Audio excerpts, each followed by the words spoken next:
After being killed in a mission, a local sheriff named Roy is designated to become part of the police department for dead people. While trying to get revenge for his death, he discovers that his death is connected with a much darker plan in which a demon wants to control the earth. In a minefield in Red Creek, Utah in the year 1876, a man is breaking a hole in the ground in hopes of finding some gold. As the total lunar eclipse happens, a spirit comes out of the hole and possesses the man. At this time, the man is wailing as a burning mark appears on his chest. He then stands up and opens his eyes, which turn black. 1 month later, in the town of Horseshoe in Wyoming, Roy picks up his daughter Charlotte and her fiancé Angus from the train station. Roy is quite doubtful of Angus, but Charlotte says he has to accept Angus as his son-in-law because he makes her feel happy and safe. However, their reunion gets interrupted when 5 brothers led by a man named Zeke Samuels show up. Seeing the brothers kidnap other civilians, Roy gets Charlotte inside the station. Before Roy leaves, Charlotte begs him to keep Angus safe. Afterward, Roy takes cover in a stack of luggage as he exchanges gunfire with 3 enemies. Then all of a sudden, Zeke appears behind him. Luckily, Roy manages to shoot him in the head and he rolls under the train, planning to go around the 3 others. However, he doesn't notice that someone is on the train pointing a gun at him.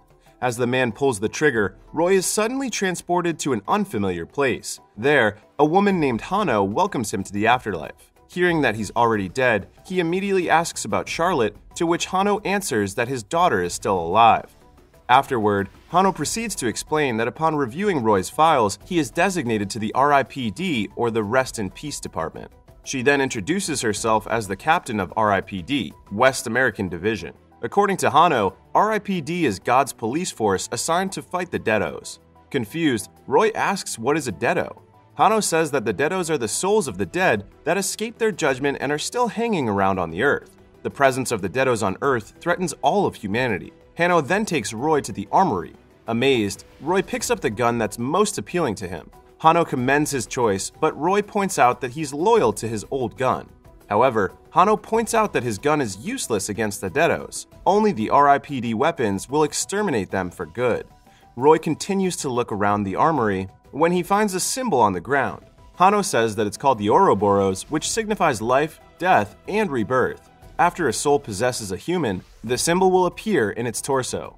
Roy finally asks what he is doing at R.I.P.D. Hano explains that during the total eclipse that happened in Red Creek about a month ago, some sort of what they call hellish discharge happened. If Roy signs up for the mission, they will send him back to Earth. Hearing this, Roy immediately agrees. But Hano knows very well what Roy is thinking. She points out that Roy shouldn't get revenge for his death and that he must prioritize the mission to Red Creek. After Roy accepts the mission, Hano is about to read him his contract, but Roy bails out of it. And to officially signify his membership, his chest starts to burn as the brand of R.I.P.D appears on his skin. Before Hano sends Roy back to Earth, she reminds him that in 2 days, humanity will end if he fails on the mission. The scene changes to Roy stepping out of the portable toilet, when he's suddenly tackled by a running bison. Then, a woman riding a horse shows up. She introduces herself as Jean, and she will look after Roy in this mission. Roy says that he doesn't need someone to look after him because he's used to working alone, but Jean insists that she was ordered by Hano. Roy wants seniority in the mission, but Jean argues that Roy has only been dead for 3 days while she has been dead for 445 years. Pissed, Roy dismisses Jean's remarks and leaves.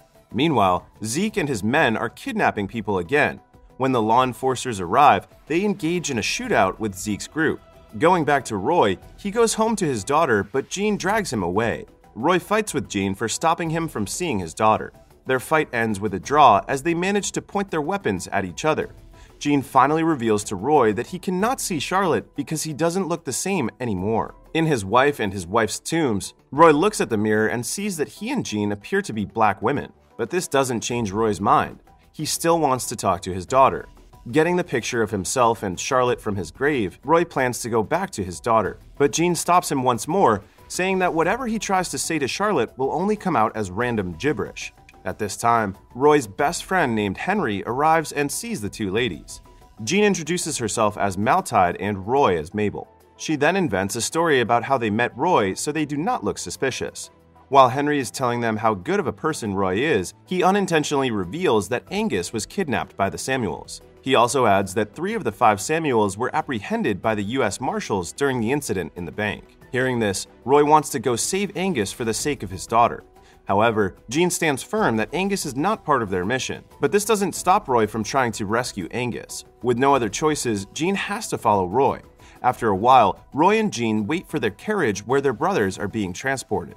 At this time, Roy shares with Jean that Zeke and his brothers were once good and God-fearing people. According to their mother Doris, one day, her 5 sons went out to work on an old well. Later that night, the young men came back as a crazy bunch of delinquents. Roy then remembers that on the day he died, he managed to shoot Zeke in the head, and he's confident that he has killed him. Jean mocks him that maybe he's not as sharpshooter as he claims to be. When they spot the carriage where the Samuels are, they are surprised to see that they are carrying the Ouroboros symbol. Realizing that the Samuels are deados, Jean finally agrees to help Roy. They ambush the marshals who are guarding the brothers. Afterward, Roy is trying to open up the locked cage but fails. Jean also can't find the key and decides to pop one of the brothers using holy water instead. Popping a deado means forcing them to reveal their real appearance, hiding behind the human flesh they possessed.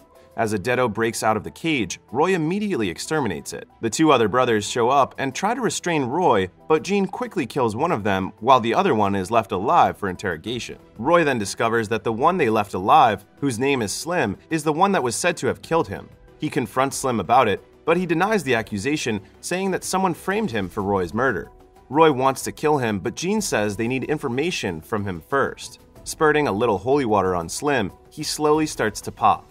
Jean stops the popping by poking a crucifix into him after Slim agrees to cooperate with them. According to Slim, there's a deado named Otis who is so powerful that he managed to force him and his brothers to kidnap people to deliver them to Red Creek. Roy asks what Otis is doing with the kidnapped victims, to which Slim answers that Otis is just imprisoning them. Although he doesn't know what Otis's plan is exactly, Slim is sure that it is something big. Jean gets confused because other deados cannot wipe out other deados. Slim then points at Roy's gun and says that Otis has one of those R.I.P.D. weapons. Realizing that the situation is worse than they thought, Roy, Jean, and Slim start traveling to Red Creek.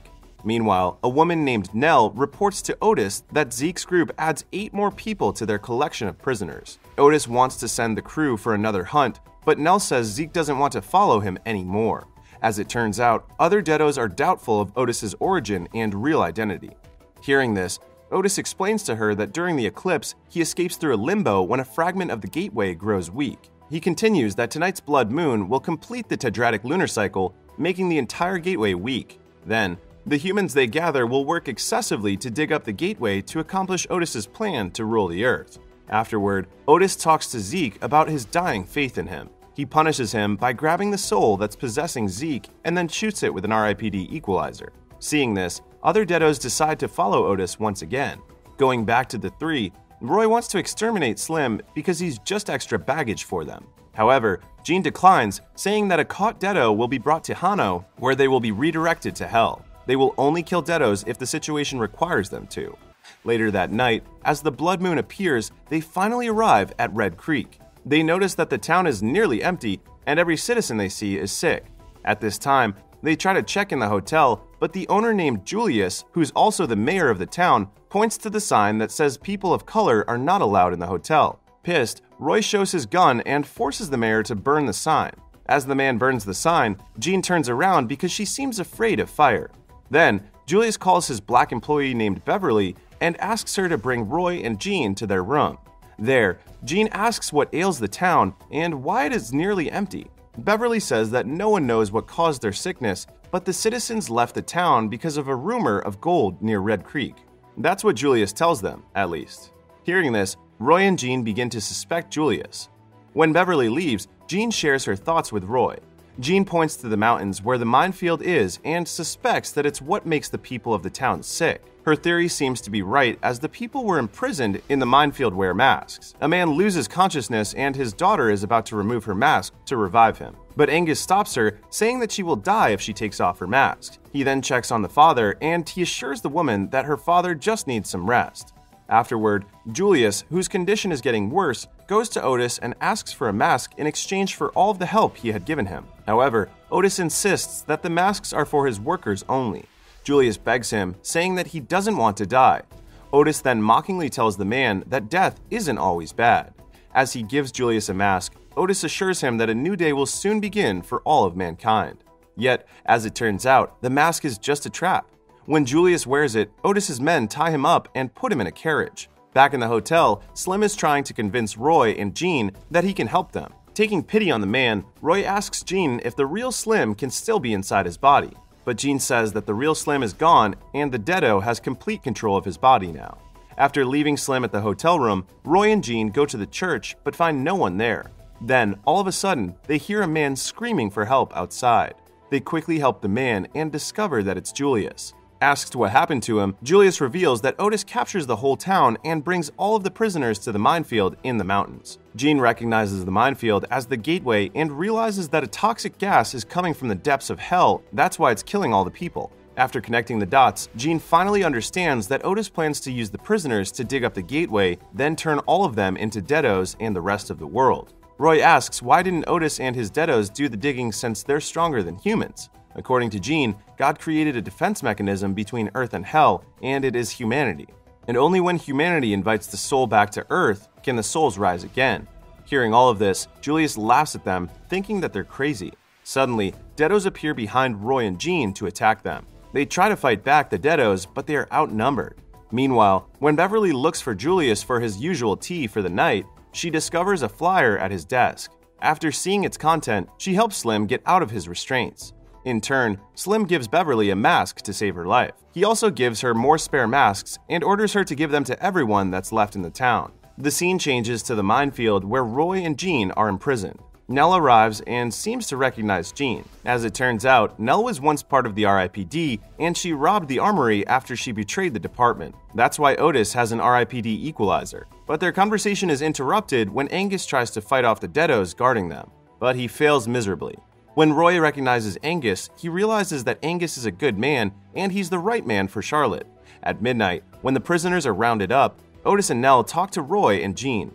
Otis tells them that it's too late for the R.I.P.D. to stop them. As the Deados take over the world, Otis will rule over Earth and turn it into the 10th circle of hell. Otis then orders Nell to bring the two R.I.P.D. officers to him at dawn so he can throw them into the abyss before the gateway closes. After Otis leaves, Nell mocks Jean that for someone afraid of fire, she will be burned for eternity in hell. It is then revealed that Jean's real name is Joan of Arc, the saint who was burned to death. Roy asks if they can do something if hell opens up. Jean reveals to him that while she is still alive, she managed to find a pendant that had the tears of Christ. Using this, they can extinguish the fire. To their surprise, Slim shows up and takes down the Deados guarding them. But before letting them go, Slim tells Jean that he wants a retrial on his case. On the other hand, he shows Roy the news flyer that Beverly found that proves that he was framed for Roy's death.